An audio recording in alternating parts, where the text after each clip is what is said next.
نحمده ونصلي ونسلم على رسوله الكريم اما بعد قال الله تبارك وتعالى فألف بين قلوبكم صدق اللہ العظیم۔ معزز دوستو، جمادی الثانی سن 1442 ہجری اپنی آب و تاب سے شروع ہے۔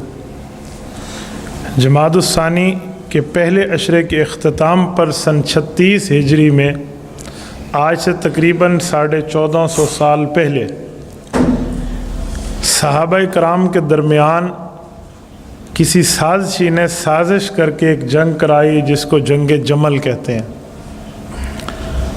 اہل حق کی یہ عادت اور یہ اہل حق کا وتیرہ رہا ہے کہ وہ صحابہ کرام کی آپس کی جنگوں میں لب کشائی نہیں کرتے، اور نہ ہمیں کرنی چاہیے۔ جن کی غلطیوں کو معاف کر کے اللہ نے جنت کی سرٹیفکیٹ دے دی ہے، ہم کون ہیں کہ ہم گڑے مردے اکھیڑتے پھریں؟ اصولی بات یہ ہے۔ لیکن میں زندگی میں پہلی مرتبہ آج جمعہ کے خطبے میں جنگ جمل عنوان بنا کر اسی لیے بات کر رہا ہوں کہ مجھ سے بسیار افراد نے بار بار پوچھا ہے کہ ہمیں کوئی کیا کہتا ہے، کوئی کیا کہتا ہے، کوئی کیا بتاتا ہے، تو ہم اہل حق ہیں، ہمارا نظریہ اس بارے میں کیا ہے؟ تو میں اپنا حقیقت نظریہ آپ کے سامنے رکھنے کے لیے اسی مجبوری کے تحت اس عنوان کو بیان کر رہا ہوں، تاکہ بندے کی معلومات ہونی چاہیے کہ ہم نے اس بارے میں عقیدہ کیا رکھنا ہے اور آگے بتانا، سمجھانا، سنانا کیا ہے۔ حضرت عثمان غنی رضی اللہ تعالیٰ عنہ جب شہید ہوئے، حضرت علی المرتضیٰ رضی اللہ عنہ مدینہ منورہ میں موجود تھے، اور حضرت علی المرتضیٰ کے ساتھ چند معدود صحابہ تھے، زیادہ نہیں تھے کیونکہ حج کے دن تھے اور سب صحابہ حج پہ چلے گئے تھے۔ مدینہ منورہ میں 17 سے 18 سے 20 گنے چنے مسلمان تھے۔ اس دوران حضرت عثمان غنی کے قاتلین جو بلوائی تھے، جو لشکر کشی کر کے آئے تھے اور دیہاتوں میں دور دور علیحدہ علیحدہ بیٹھے کہ جب مسلمان حج پہ نکل جائیں ہم بالکل یکبارگی سے مدینہ پاک پہ حملہ کریں، تو وہی ہوا جب مسلمان حج پہ گئے، کسی کو کان و کان خبر نہیں، ان حضرات نے حملہ کیا، کچھ دن محاصرہ کیا۔ حضرت عثمان سے حضرت علی نے اجازت طلب کی کہ آپ ہمیں اجازت دیں، ہم ان کے خلاف دفاع کریں۔ حضرت عثمان فرماتے تھے میری ذات کی وجہ سے حضور کے شہر میں کسی کا خون نہ بہے، علی میری گردن کٹ جائے گی نا میں اسے برداشت کر لوں گا، لیکن حضور کے شہر میں فساد کو برداشت نہیں کرتا۔ حضرت علی المرتضیٰ فرماتے کہ فساد تو وہ کر رہے ہیں، ہم اس فساد کا جواب دینا چاہتے ہیں۔ حضرت عثمان فرماتے ہیں میں حکماً کہہ رہا ہوں، جب مجھے امیر المومنین مانا ہے، آپ نے میری بیعت کی ہے، تو میرا حکم آپ پہ ماننا واجب ہے۔ آپ نے کوئی کسی قسم کی ان کے ساتھ لڑائی وغیرہ نہیں کرنی، بالکل روکا ہوا تھا۔ اور فرماتے تھے حضرت عثمان کہ مجھے پاک پیغمبر صلی اللہ علیہ وسلم فرمایا تھا یا عثمان ان اللہ یکمسک قمیصا فإن ارادک المنافقون ان تخلع فلا تخلع لهم۔ حضور علیہ السلام نے مجھ سے وعدہ لیا تھا عثمان ایک وقت آئے گا اللہ آپ کو خلافت کی قمیض پہنائے گا، عزت دے گا، اگر چند شریر لوگ اسے اتارنے کے لیے کچھ حرکتیں کریں تو ان کے لیے اس قمیض کو نہ اتارنا۔ بس وہ کہتے تھے میں اس پہ عمل پہ رہا ہوں، باقی میں نے لڑائی نہیں کرنی۔ وہی ہوا، حضرت عثمان مظلوماً شہید ہوئے۔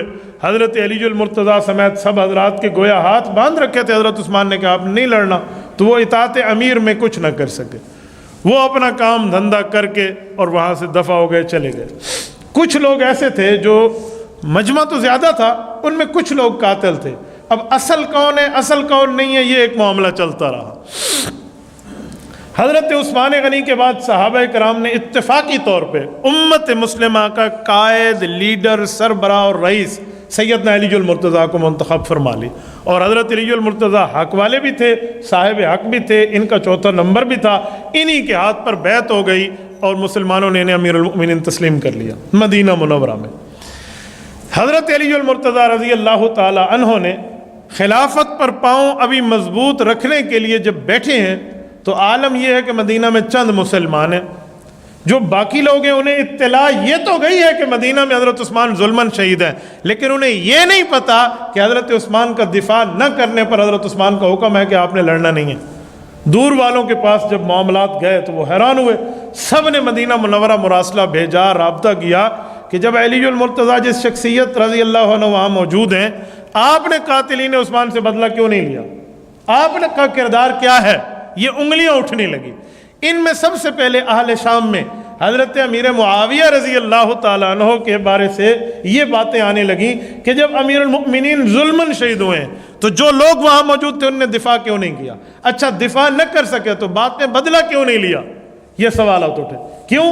حضرت عثمان غنی کے سگے بیٹے حضرت عبداللہ بن عثمان، ایک روایت میں آتے ہیں ابان ابن عثمان رضی اللہ عنہما میں سے کوئی ایک بیٹا تھا جو حضرت معاویہ کے ساتھ ملک شام میں موجود تھا، اور وہ قرآن کریم کی آیت پڑھ کے سوال کر رہے تھے کہ اللہ فرماتے ہیں فَقَدْ جَعَلْنَا لِوَلِيِّهِ سُلْطَانًا، اولیاء مقتول جو ہوتے ہیں جن کا بندہ شہید ہو جائے، قتل ہو جائے، انہیں اس کا حق لینے کا اللہ حق دے رہے ہیں۔ ہمیں قاتل عثمان چاہیے، ہمیں اس کا سر چاہیے، یہ ان کے مطالبات تھے۔ ادھر سے حضرت علی المرتضیٰ کی بیعت خلافت شروع تھی، اور حضرت علی المرتضیٰ فرماتے تھے کہ مجھے حکومت پر پاؤں مضبوط کرنے دو، میری سلطنت مضبوط ہونے دو، میں نے چن چن کے ایک ایک سے بدلہ لینا ہے۔ لیکن درمیان میں مراسلہ نگاری جو ہوتی وہ پتہ نہ چلتا کہ یہ بات ادھر کی ادھر پہنچائیے یا ادھر کی ادھر۔ حضرت طلحہ اور حضرت زبیر رضی اللہ عنہما عشرہ مبشرہ کے صحابی ہیں جنہیں حضور علیہ السلام نے جنت کی خوشخبری دنیا میں ایک مجلس میں دی تھی، یہ بھی حضرت علی المرتضیٰ کی بیعت تھے۔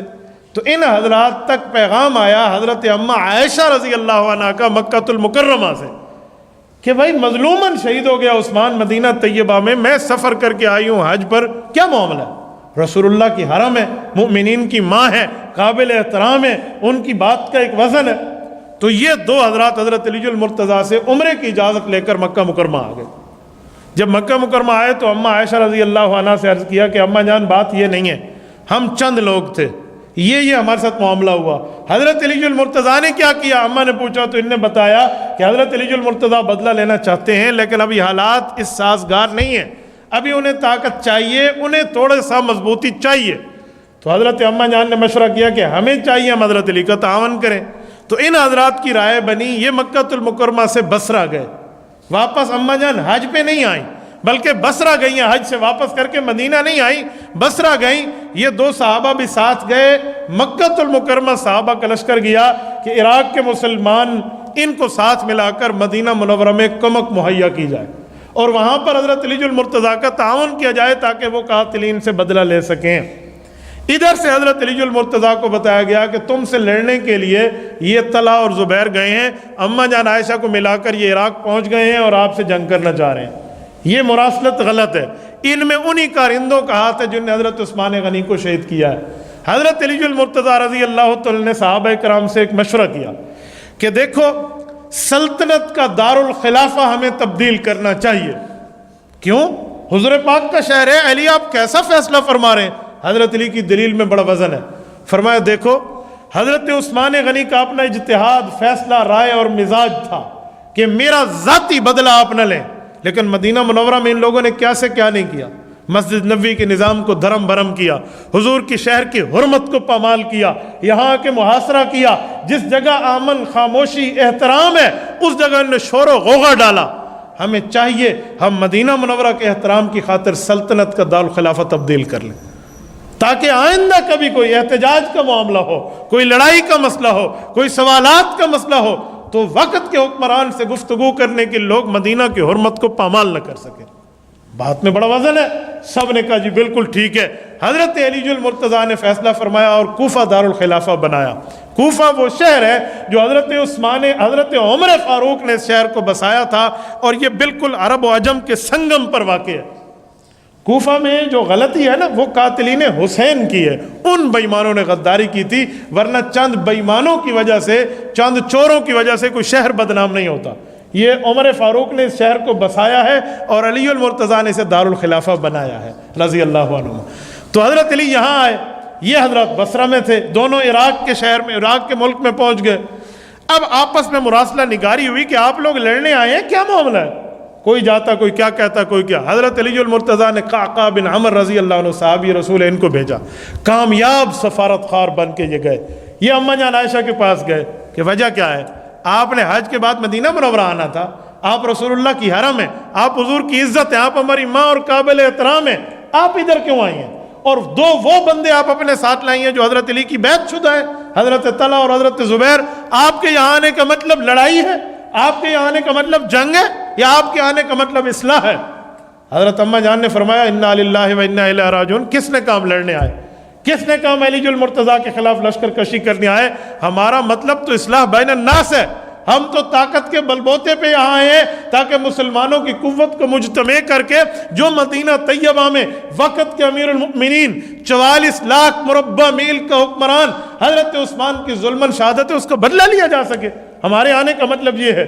یہ واپس پلٹے حضرت علی کے پاس کہ صبر جھوٹ بولا، سفارتکاروں نے آج کی کارستانیاں دکھائی ہیں، میری ڈائریکٹ ام المؤمنین سے بات ہوئی ہے، حضرت طلحہ اور زبیر کی موجودگی میں ہوئی ہے رضی اللہ عنہم۔ ان کا دعویٰ آپ سے لڑائی کا نہیں ہے، ان کا دعویٰ آپ سے جنگ کا نہیں ہے، وہ اصلاح چاہ رہے ہیں، آپ کے معاون بننا چاہ رہے ہیں۔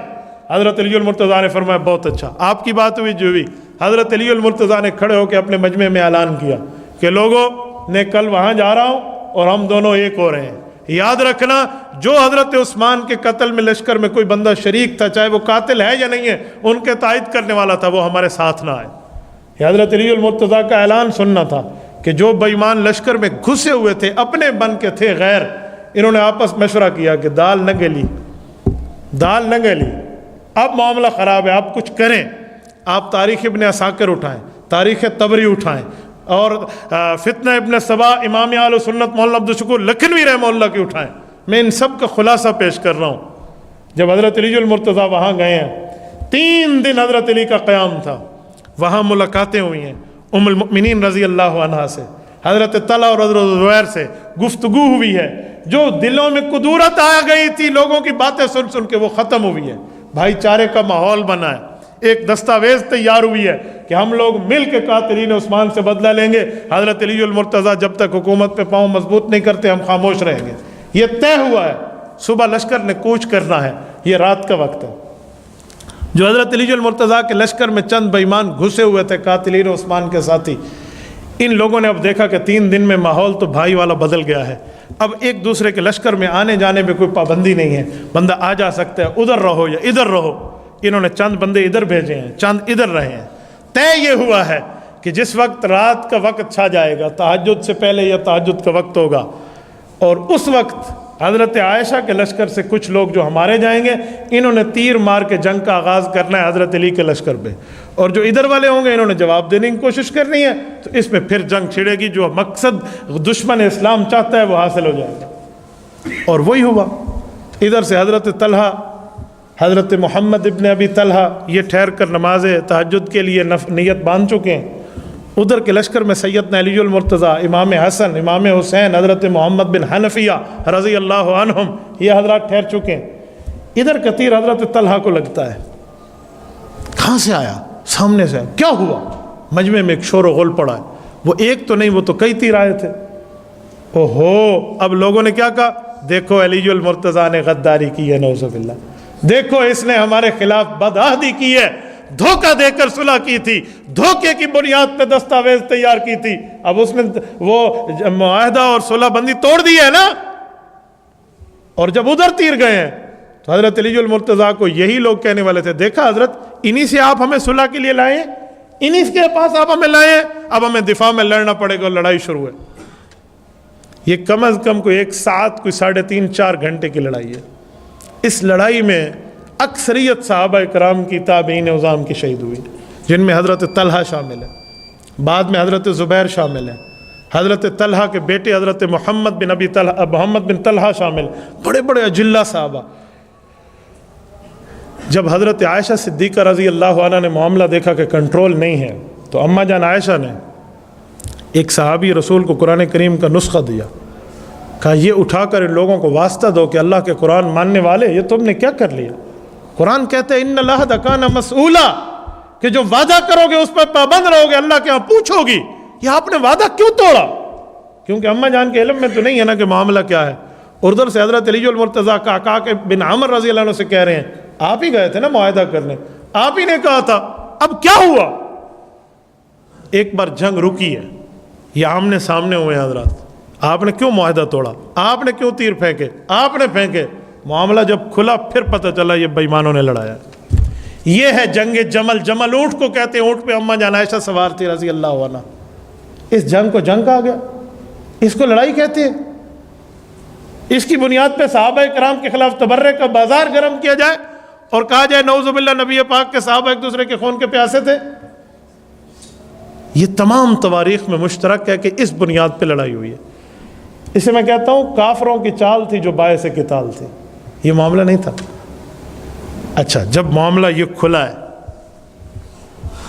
امام ابن جریر رحمہ اللہ اپنی تاریخ میں لکھتے ہیں کہ حضرت علی المرتضیٰ پہ جب معاملہ کھلا نا تو حضرت علی ام عائشہ کے لشکر میں گئے ہیں، صحابہ کرام اس لشکر کے ساتھ ہیں. ایک ایک زخمی کے چہرے سے یا شہید کے چہرے سے مٹی ہٹا کے پوچھتے ہیں اپنا ہے یا غیر ہے. بتایا جاتا ہے اپنا ہے تو اسے اٹھا کر اس کے جنازے کے لے جایا جاتا ہے، اور غیر ہے تو اسے چھوڑ دیا جاتا ہے. سب کے مشترک جنازے سیدنا علی المرتضیٰ نے پڑھے ہیں. دشمنوں کا معاملہ ایسا ہوتا ہے، جنگ اسے کہتے ہیں. اور ایک شخص پہ حضرت علی المرتضیٰ آئے تو آنکھوں سے آنسو آ گئے. امام ابن عساکر نے تاریخ مدینہ دمشق میں لکھا ہے کہ حضرت علی المرتضیٰ کو بیٹا نے، حضرت حسن نے کہا ابو کیا مسئلہ ہے؟ کہ بیٹا اس شخص کے چہرے سے مٹی ہٹاؤ. جب ہٹایا تو حضرت طلحہ بن عبید اللہ رضی اللہ عنہ عشرہ مبشرہ کے صحابی تھے جس جنگ میں شہید ہوئے. اور رسول اللہ صلی اللہ علیہ وسلم نے فرمایا، حضرت علی نے بتایا کہ اللہ کے رسول نے فرمایا تھا طلحہ کا قاتل کبھی جنت نہیں جائے گا. اسے کس نے مارا؟ حالانکہ اسے پہلا تیر لگا تھا جو دشمنوں کی طرف سے آیا نا. وہاں پہ تو اچھے لوگوں نے بھی دفاع کے لیے تیر چلائے تھے. حضرت علی المرتضیٰ اس پریشانی میں تھے کہ کہیں ہمارا نہ لگاؤ. بتایا گیا جی نہیں، انہیں وہی پہلا تیر لگا ہے جو دشمن کی طرف سے حملہ آور کے طور پہ آیا تھا. سیدنا علی المرتضیٰ کے تاریخی الفاظ ہیں، ان کتب میں موجود ہیں. خدا کی قسم سونے سے بھی لکھے تو ان لفظوں کی قیمت نہیں چکائی جا سکتی. فرمایا یا ابنی حسن لیت اباک مات مذ 20 سنہ. حضرت حسن فرماتے ہیں اپنی ران پہ میرے ابو حضرت علی المرتضیٰ نے ہاتھ مار کے یوں فرمایا، بیٹا حسن اے کاش تیرا باپ 20 سال پہلے مر گیا ہوتا، اس کی شکل یوں تکلیف میں نہ دیکھتا. سیدنا علی المرتضیٰ جسے رسول اللہ نے اپنے گھر کے مقابلے میں جنت میں فرمایا تو میرے جنت کا پڑوسی ہے، یہ اس بندے کے لفظ ہے. یہ ایک ایک شہید پہ یوں تعریف کے الفاظ ہیں. حضرت زبیر ابن العوام پیغمبر علیہ السلام کے صحابی ہیں، عشرہ مبشرہ کے ہیں. جب اس کا قاتل حضرت علی کے سامنے آ رہا اس نے بتایا کہ میں نے قتل کیا، اس نے سمجھا کہ مجھے کوئی انعام ملے گا. تو حضرت علی نے فرمایا کہ میری طرف سے تجھے جنت کی نہیں جہنم کی خوشخبری ہے، تیرے اوپر واجب ہو چکی ہے. اس نے جب یہ سنا تو اپنے پیٹ میں اپنی تلوار رکھی اور خودکشی کر لی. یوں معاملہ ہوا ہے. جنازے پڑے گئے ہیں، جو اپنے تھے انہیں دفنایا گیا ہے، باقیوں کا معاملہ اللہ کے حوالے کیا گیا ہے. اور بڑی عزت اور احترام سے سیدہ کائنات ام المؤمنین رضی اللہ عنہا کو حضرت علی المرتضیٰ نے مدینہ طیبہ بھجوایا ہے. حضرت طلحہ کی بہت زیادہ زمینیں تھیں بصرہ کے اندر، بڑے ان کے پاس جنگ میں ان کو بڑے تحفے ملے تھے. تو حضرت طلحہ کی ان زمینوں کو حضرت علی المرتضیٰ نے اپنے قبضے میں رکھا 3-4 ماہ تک. اس کے بعد ان کے بیٹے کو بلایا اور زمینیں ان کے حوالے کی. تو ان کے بیٹے کہنے لگے کہ ابو کی زمینوں پہ تو آپ نے قبضہ کیا تھا. کہا بیٹا تیرا والد میرا بھائی تھا، تو میرا بھتیجا ہے، میں نے قبضہ نہیں کیا. میں نے اس وقت حالات دیکھے تھے کہ مال کو لوٹا جا رہا تھا اور دشمن ہمارے لشکر میں تھے. مجھے خطرہ پڑا کہ تیرے والد کی پراپرٹی کو ضائع کر دیا جائے گا. میں نے اسے اپنے قبضے میں لیا تھا کہ حفاظت کر سکوں. آؤ اپنا مال لے لو. یہ سیدنا علی المرتضیٰ ہے. یہ جنگ جمل ہے. اس جنگ جمل کو پتہ نہیں کیا سے کیا کر کے لوگ پیش کرتے ہیں، اور ایسے ایسے الفاظ ان صحابہ کرام کے بارے میں کہتے ہیں کہ جو بندہ عام بندے کے بارے میں بھی سننے کے لیے تیار نہیں ہے. اس جنگ کی حقیقت یہ ہے جسے قرآن کہتا ہے کہ آپ لوگ دوسرے کے دشمن تھے تو رب نے ایمان دے کر تمہیں بھائی بھائی بنا دیا ہے. حقیقت کچھ اور ہے. جب حقیقت واضح نہ ہو اور معاملہ آنکھوں سے اوجھل ہو تو وقت کا صحابی کیا وقت کے پیغمبر کو بھی غصہ آ جاتا ہے. کیا قرآن کریم کی آیت نہیں ہے کہ جب حضرت موسیٰ علیہ السلام کوہ طور سے واپس پلٹے اور بھائی حضرت ہارون سے پوچھا کہ میرے بھائی یہ قوم بت پرستی میں مبتلا ہو گئی ہے، میں صرف 40 دن سفر پہ گیا ہوں. آپ نے اس قوم کو نہیں سمجھایا. قریب تھا کہ حضرت ہارون جواب دیتے. حضرت موسیٰ علیہ السلام نے ان کی داڑھی اور ان کے بالوں سے پکڑا اور کہا مجھے جواب دو، غصے میں کہا۔ تو بھائی کہنے لگے یبن ام لا تأخذ بلحیتی ولا براسی، تیری اور میری ماں ایک ہے موسیٰ، میرے اوپر سختی نہ کر، جس ماں نے تجھے جنا اس نے مجھے جنا، میرے سر کے بالوں کو کھینچ نہیں، میں نے اصلاح کی کوشش کی ہے، ان ظالموں نے مانا نہیں ہے۔ حضرت موسیٰ علیہ السلام نے چھوڑ دیا، حقیقت کھلی نا، چھوڑ دیا۔ تو آپ کس کے اوپر فتویٰ لگاؤ گے کہ حضرت موسیٰ علیہ السلام نعوذ باللہ غلط تھے یا حضرت ہارون علیہ السلام نعوذ باللہ غلط تھے؟ کس کو بندہ تختیہ کرے گا، کس کو غلط کہے گا؟ آپ یہاں اماں جان عائشہ رضی اللہ تعالیٰ عنہ کے اوپر ظلم اور تشدد کے اور نعوذ باللہ ریاست کی لالچ کے فتوے لگا دو، یا سیدنا علی المرتضیٰ پہ چڑھ دوڑو۔ یاد رکھیں پیغمبر کے کسی صحابی کے خلاف اگر زبان آپ نے یوں چلائی تو اللہ رب العزت کے دربار پہ بندے کو جنت نہیں مل سکتی۔ اب وہ اپنی بخشش نہ سمجھے، اپنا ایمان نہ سمجھے، اپنے دامن کو صاف نہ سمجھے۔ ان معاملات کے بعد مجھے ایک مرتبہ بتائیں کہ اماں جان عائشہ نے کوئی حضرت علی المرتضیٰ کے خلاف کمنٹ کیا ہو، یا سیدنا علی المرتضیٰ نے کوئی ایک لفظ حضرت اماں جان عائشہ کے خلاف بولو۔ وجہ اس بنیاد پہ جنگ ہے، باعث قتال ہے، دوبارہ حقیقت کھلی ہے، دونوں بھائی بھائی ہیں، معاملہ ختم ہے، وہ وہاں پہنچے وہ وہاں پہنچے، حکومت پہ پاؤں مضبوطی کی جب وقت آیا تو انہی بےایمانوں میں جو قاتلین عثمان کا گروہ تھا، حضرت عثمان کے قاتلین میں قاتل کا نام آتا ہے خالد ابن ملجم، اسی کے چھوٹے بھائی عبد الرحمن ابن ملجم نے سیدنا علی المرتضیٰ پر وار کیا، جس سے سیدنا علی المرتضیٰ درجہ شہادت پہ آئے ہیں۔ تو میں یوں نہ کہوں کہ بےایمانوں کے ایک ہی گھرانہ تھا جس گھرانے نے پیغمبر کے دو دامادوں کو شہادت میں اپنا حصہ ڈالا ہے، جس کے ایک بھائی نے حضرت عثمان پہ وار کیا جو پیغمبر کا دوہرا داماد ہے، اور چھوٹے نے حضرت علی المرتضیٰ پہ وار کیا جو اکارہ داماد ہے رسول اللہ کا۔ میرے دوستو، اس حقیقت کو دیکھ کر آپ چلیں گے نا تو کبھی بھی آپ دائیں بائیں نہیں ہوں گے، آپ نے صراط مستقیم پہ چلنا ہے۔ اس کے علاوہ ایسی کوئی تاریخی کی گھسی پٹی روایتیں، کوئی تاریخ کی باتیں، کسی کتاب کی باتیں جو پیغمبر علیہ السلام کے صحابہ اور رسول اللہ کی اہل بیت کی شان پہ قدغن لگائیں، وہ ہم جوتے کی نوک پہ رکھتے ہیں، ہمارے ایمان کا حصہ نہیں۔ ہمارے ایمان کا حصہ رسول اللہ کی احادیث ہیں، اللہ کا قرآن ہے اور صحابہ کرام کا اجماع ہے، اور سچ ہی سچ ہے۔ جہاں جھوٹ آئے جو پیغمبر علیہ السلام کے صحابہ پہ ایسا جملہ کسے جس سے نعوذ باللہ یہ پتہ چلے کہ حضور کی جماعت مخلص نہیں تھی یا رسول اللہ کے اہل بیت نعوذ باللہ لالچی تھے، اس کو اٹھا کر دیوار پہ تو پٹکا جا سکتا ہے، اسے قابل احترام نہیں سمجھا جا سکتا۔ جسے قرآن نے اولئک هم الراشدون کہہ کر پیغمبر کے صحابہ اور اہل بیت کو ہدایت یافتہ بتایا ہے، اور اولئک هم المؤمنون حقا کہہ کے ان کے ایمان کی حقیقت بتائی ہے، اولئک هم خیر البریہ کہہ کر اس دھرتی کی سب سے افضل مخلوق کہا ہے۔ ان کی شان کو گھٹانے کے لیے کوئی بندہ، کوئی کتاب، کوئی جملہ، کوئی تاریخ کی ایسی روایت آئے تو یاد رکھیں وہ ہمارے ایمان کا حصہ نہیں ہے، ہم نے اسے نہیں ماننا۔ یہ اسلم الطریق ہے، اسلم الاصول ہے، اسلم موقف ہے جو صحیح طور پہ جا کر آگے سمجھایا جا سکتا ہے۔ میں نے نوجوانوں کے اصول سمجھانے کی خاطر یہ چند باتیں آپ کی خدمت میں کی ہیں۔ میری دعا ہے اللہ رب العزت ہمیں حضرت علی اور حضرت اماں عائشہ کا فیض عطا فرمائے، اور قیامت میں انہی کے ساتھ اللہ ہمیں کھڑا فرمائے، پیغمبر کے صحابہ اور اہل بیت کی محبت سے ہمارے دلوں کو سرشار کر دے۔ اقول قولی ھذا واستغفر اللہ وآخر دعوانا ان الحمد للہ رب العالمین۔